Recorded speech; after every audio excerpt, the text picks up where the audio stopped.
The night sky can feel intimidating at first because it looks like an endless black ocean sprinkled with fragile points of light. But scale does not have to be frightening. Scale can be comforting because it tells the honest truth about reality.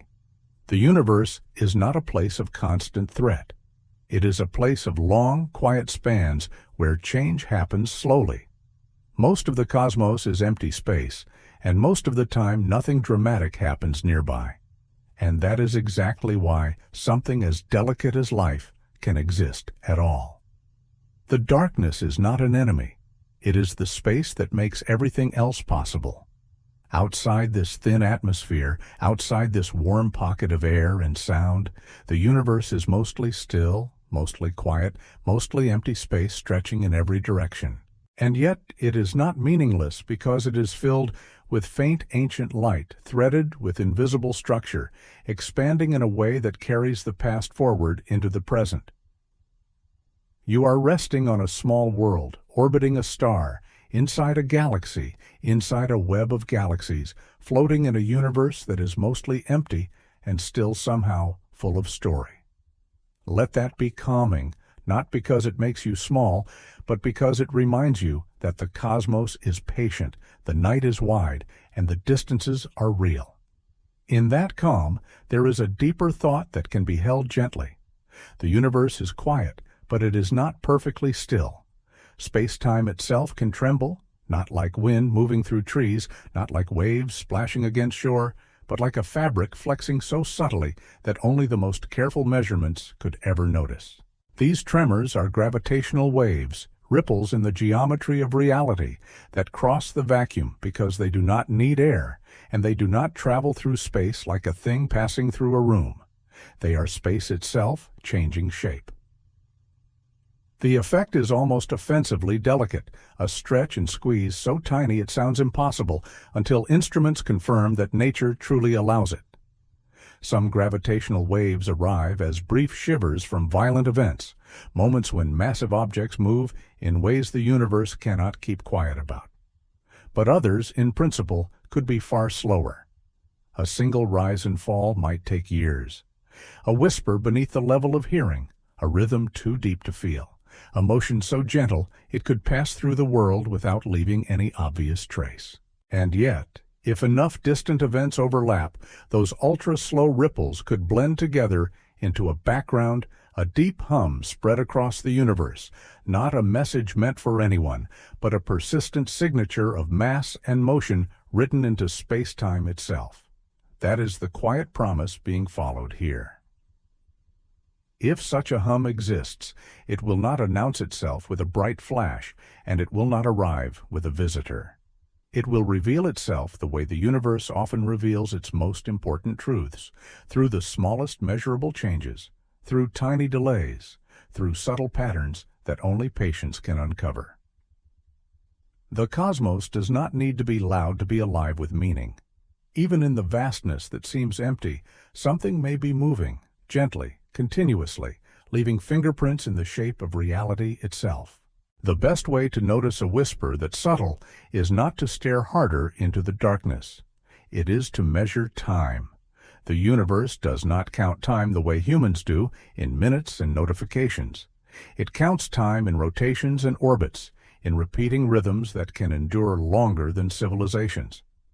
Out in the galaxy, there are natural clocks forged by violence and gravity, remnants of massive stars that collapsed so completely that ordinary intuition stops working. A neutron star is the crushed core of a dead sun, city-sized but heavier than the sun, matter packed so densely that a single spoonful would outweigh mountains. Some neutron stars become pulsars. They spin, and their magnetic fields funnel radiation into beams, and as they rotate, those beams sweep across space like lighthouse lights. To a distant observer, a pulsar appears to blink with astonishing regularity, on and off, pulse after pulse, year after year, steady enough that it can rival the best human timekeeping over long spans. In a universe that is mostly quiet, pulsars are calm metronomes, ticking patiently in the dark. If space-time ripples, those ripples do something that sounds almost too gentle to matter. They change distance itself. A gravitational wave passing between a pulsar and Earth would stretch space slightly, then squeeze it slightly, and that would shift the arrival times of pulses by a tiny amount. Not enough to feel, not enough to notice casually, but enough to measure if the timing is tracked carefully for long enough. One pulsar is never enough because reality is noisy. Interstellar plasma can distort signals. Pulsars can have small irregularities. Instruments have limits. Models simplify what reality refuses to simplify.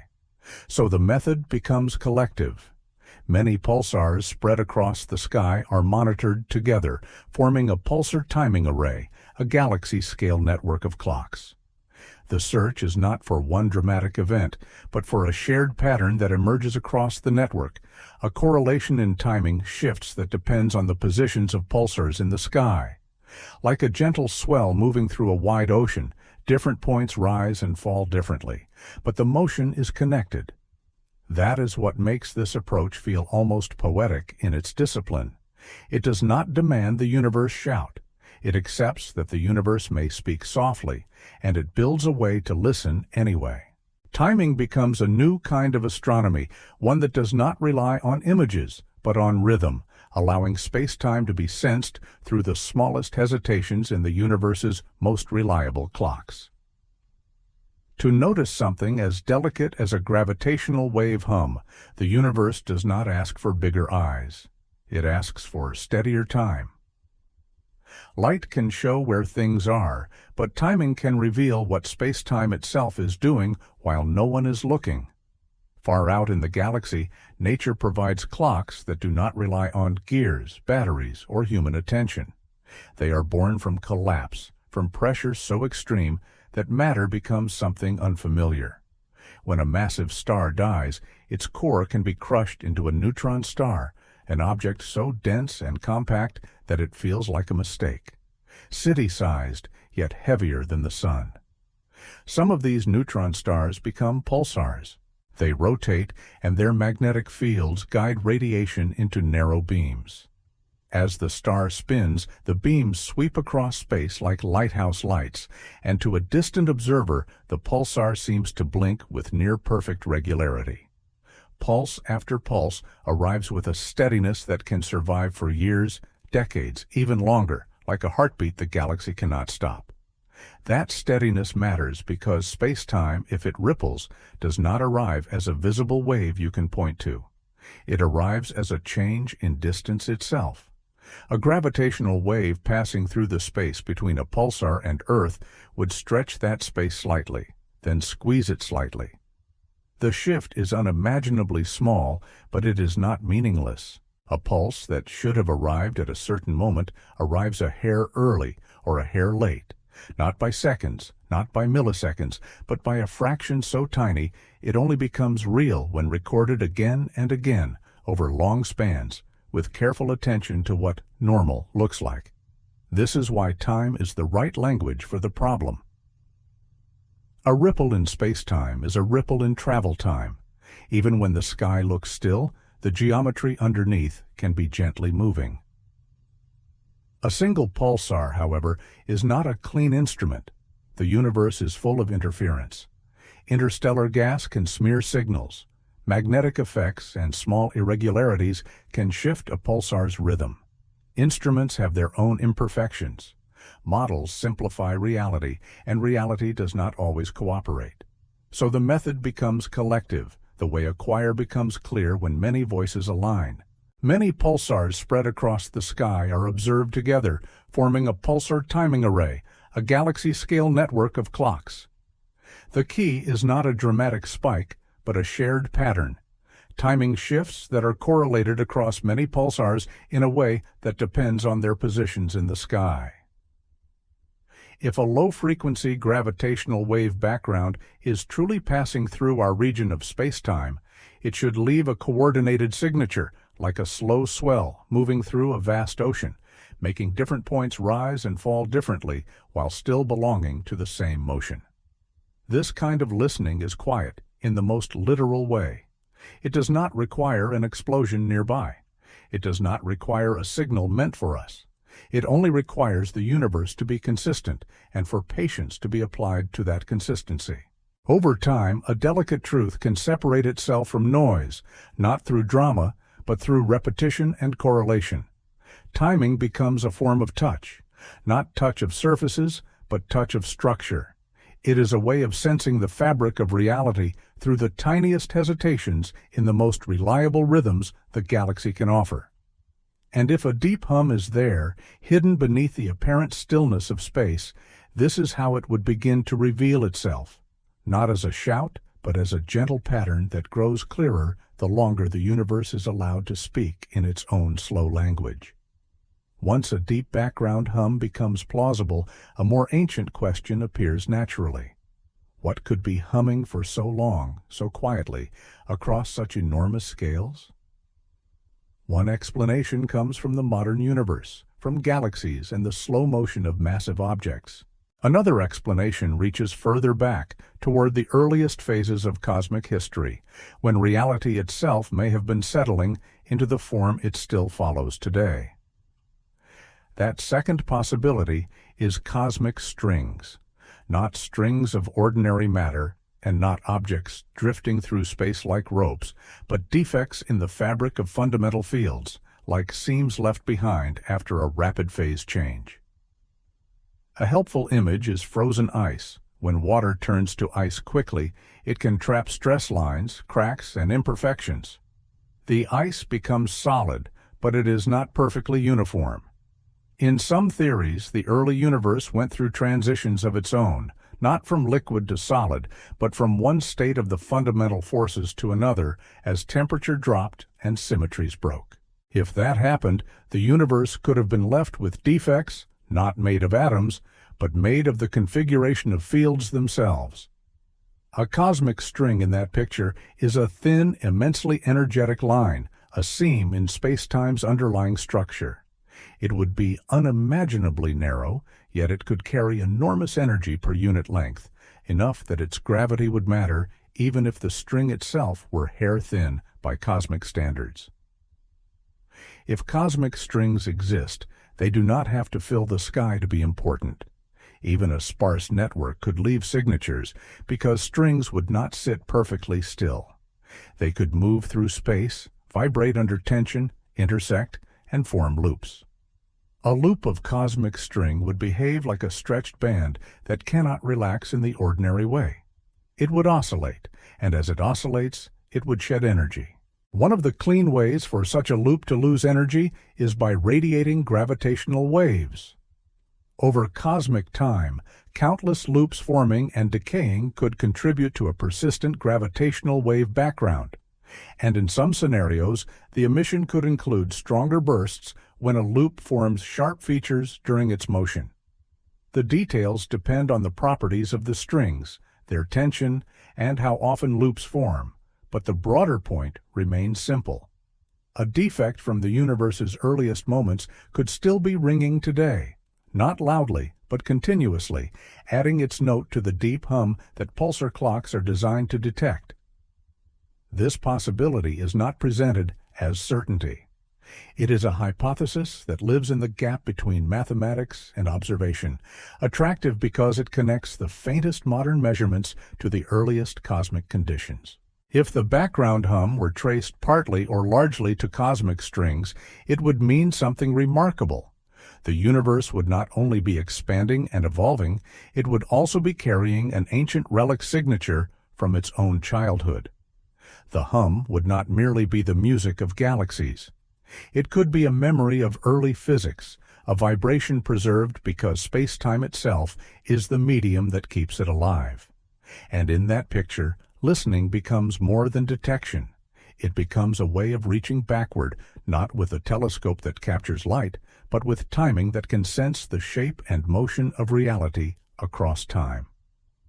A deep background hum, if it exists, does not come with a label attached. It arrives as a faint statistical presence, a pattern in timing that suggests space-time is carrying slow ripples across vast distances. Once that possibility is taken seriously, the next question is not philosophical. It is practical. What is generating the background? There are two leading suspects, and both are quiet in the same way the universe is quiet, not silent, but subtle. The first suspect is built from the ordinary machinery of galaxy evolution. At the centers of many large galaxies sit supermassive black holes, objects millions or billions of times the mass of the Sun.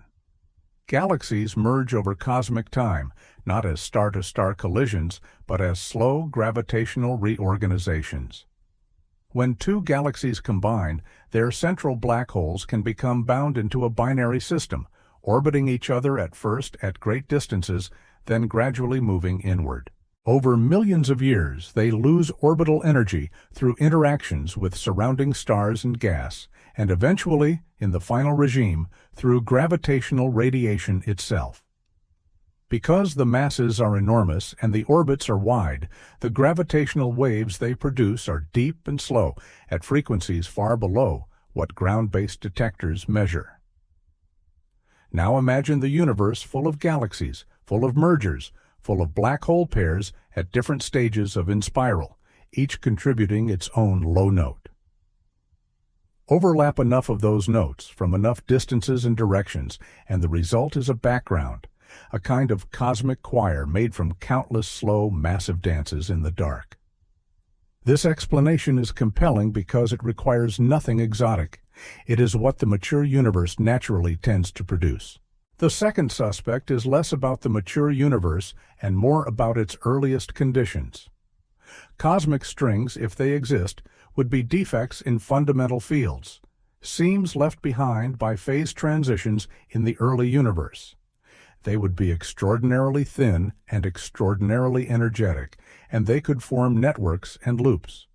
As loops oscillate and decay, they would radiate gravitational waves, potentially contributing to a background that could extend across a wide range of frequencies. If the black hole background is the sound of galaxies growing and merging, a cosmic string background would be the echo of a far earlier era, when the universe was still hot enough and dense enough for its underlying symmetries to shift, leaving relic structure in the fabric of spacetime itself. Distinguishing between these two suspects is difficult because the signal is delicate and the universe is messy. Individual pulsars are not perfect instruments. Interstellar plasma can distort pulses. Clocks can have tiny irregularities. Observations have uncertainties. Models are never complete. That is why the key evidence is not a single pulsar's timing shift, but a correlated signature across many pulsars spread across the sky, a pattern that strengthens as more data accumulates and as the network grows. Once a background is established with high confidence, the harder work begins, identifying its fingerprint. Different sources tend to produce different spectral shapes, different distributions of power across frequencies, and different expectations about how the signal should behave as measurements improve. A background dominated by supermassive black hole binaries carries the imprint of galaxy merger history and black hole demographics. A background influenced by cosmic strings carries the imprint of early universe physics and string tension, potentially producing a different spectrum and different statistical features. In the end, the difference may not reveal itself as a dramatic revelation, but as a gradual sharpening of a profile. The background becomes clearer, the spectrum becomes better measured, the uncertainties tighten, and some explanations begin to fit more naturally than others. If the hum aligns with the expected shape from black hole binaries, it becomes the sound of a universe where galaxies continuously reshape themselves through mergers. If it aligns with what cosmic strings would produce, it becomes something more startling, evidence that the universe still carries relic effects from its earliest transitions and that spacetime remembers its own formation in the form of an ongoing vibration. Either way, the same quiet conclusion holds. The night sky does not need to be loud to be alive with meaning. Beneath the apparent stillness, the universe may be moving in a way that can be detected, not by sight, but by the steady patience of clocks. If the background hum can be measured with enough confidence, the universe stops being only a place that is seen and becomes a place that is also listened to. That shift matters because listening reveals layers that light does not. Light is excellent at showing surfaces, where galaxies are, how bright they are, how hot they are, what elements glow in their spectra.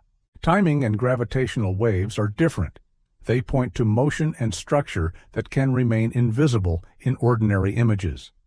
They offer a second channel of cosmic truth, one that does not depend on photons at all, but on the geometry those photons travel through. If the hum turns out to be dominated by supermassive black hole binaries, it becomes a kind of census of the universe's slowest, heaviest relationships. It would mean that across cosmic history, galaxies have been merging often enough, and central black holes have been pairing often enough to create a persistent, measurable background. In that case, the signal becomes a map of how structure grows, how galaxies assemble, how cores evolve, how matter and gravity reshape the cosmic web. The background would not merely be noise in spacetime. It would be the statistical story of billions of years of galactic evolution, told in the only language that can carry it cleanly across the void, the language of gravity. But if cosmic strings contribute significantly, the meaning changes in a deeper direction. It would suggest that the hum is not only the music of mature galaxies, but a relic vibration from an era before galaxies existed at all. In that picture, the background becomes a clue about the early universe, about phase transitions in fundamental fields, about symmetry breaking, about conditions so extreme that the familiar categories of matter and radiation were still settling into their roles. It becomes a way to test ideas that normally live far beyond direct experiment, because no human-built collider can recreate the universe's earliest energies on cosmic scales. Nature itself would have run that experiment once, at the beginning, and the results may still be written into spacetime as a faint ongoing tremor. This is where multiverse thinking starts to appear naturally, not as fantasy, but as a careful extension of what early universe physics already implies. Many models that allow cosmic strings also live in a landscape of possibilities, where the fundamental fields could have settled into different configurations, where the universe's vacuum state might not be unique, where the early expansion could have produced regions with different outcomes. In some theories, the universe's birth is not a single clean event, but a process with many branches, many bubbles, many domains that may never meet again. In that broader frame, cosmic strings become more than objects. They become the kind of defect that can form when reality chooses one outcome in one region and another outcome elsewhere, leaving boundaries, seams, or trapped structures as the universe cools and expands. None of that has to be claimed as fact. It is enough to treat it as what it is, a set of serious hypotheses that can only be judged by their fingerprints. The power of a gravitational wave background is that it turns those fingerprints from pure imagination into something that might be compared against data. If a cosmic string signal were ever strongly supported, it would not automatically prove a multiverse, but it would strengthen the case that early universe physics includes phase transitions and field dynamics rich enough to leave relic structures behind. It would suggest that the universe has a deeper architecture than the one visible in starlight alone, and that its earliest history may be accessible not through pictures, but through patterns in time. There is also a quieter implication that fits the calming tone of the night sky. Whether the source is black holes or strings, the mere existence of a background hum would mean the universe is consistent enough to be read. It would mean faint signals can survive long journeys. It would mean patience can be rewarded. A background hum is not a dramatic event. It is a stable presence. It is the opposite of chaos. It is a reminder that even the biggest motions in the cosmos can settle into orderly patterns, and that those patterns can be measured by minds on a small planet using nothing more than careful observation and long attention. And that is what makes this line of thought feel strangely intimate.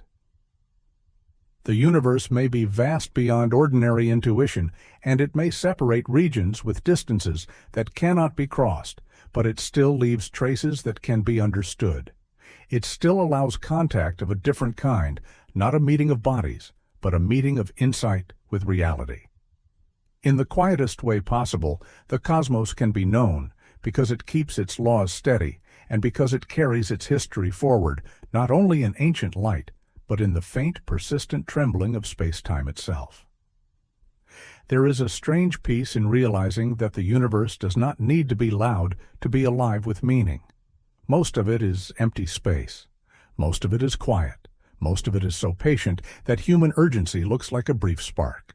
And yet, within that patience, signals can exist that are so subtle they feel almost like secrets, carried not by light, but by the shape of space-time itself. If a gravitational wave background is real, then the night is not merely a dark backdrop. It is a medium. It is a fabric that can hold memory and motion, and it is steady enough that those faint patterns do not instantly dissolve. This changes what contact can mean. The old dream is a meeting, a ship arriving, a voice answering, a face appearing in the dark.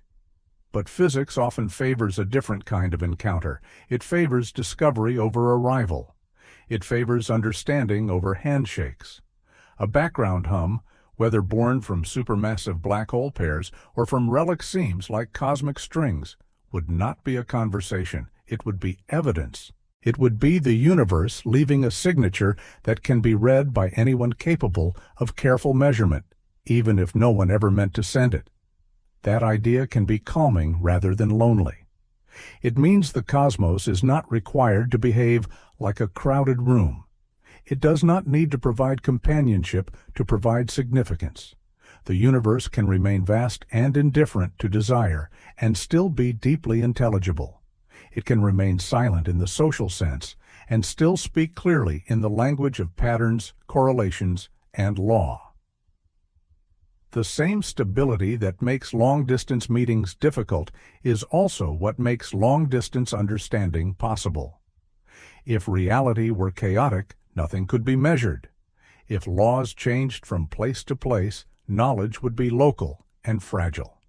But the universe repeats. It is consistent. It allows a small species to infer enormous truths from tiny timing shifts. There is also a humility in what this implies. A deep hum in space-time would be a reminder that the most powerful events in the cosmos do not announce themselves to human senses. They do not need to.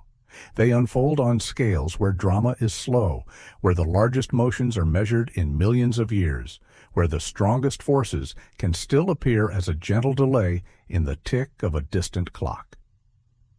In that perspective, daily life can feel less overwhelming. Human noise can feel less absolute.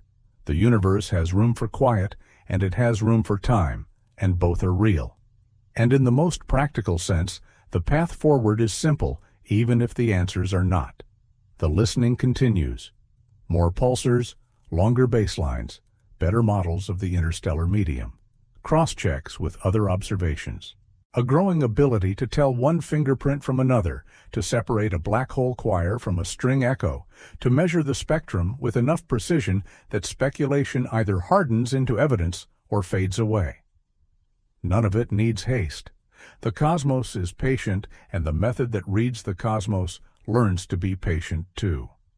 When the sky is seen this way, the darkness becomes even less of an enemy. It becomes a kind of shelter for information. It protects faint signals from being overwhelmed, and it gives them room to travel. The emptiness that once felt like loneliness becomes the condition that allows clarity. Space is what makes timing possible. Distance is what turns pulsars into clocks that can be used. The quiet is what lets a hum be detected at all. So the final image can be allowed to rest gently in the mind. You are on a small world inside a thin atmosphere, held close by gravity, breathing warm air while most of the universe remains cold and silent. Above, the stars shine with ancient light. Beyond them, Galaxies drift and merge, and underneath it all, space-time may be vibrating with a low, persistent note that carries the story of massive dances and primordial seams. The night is wide, the distances are real, the universe continues its slow unfolding. And within that vast quiet, understanding is possible, not because the cosmos bends to human wishes, but because it stays consistent long enough for truth to be found. Good night.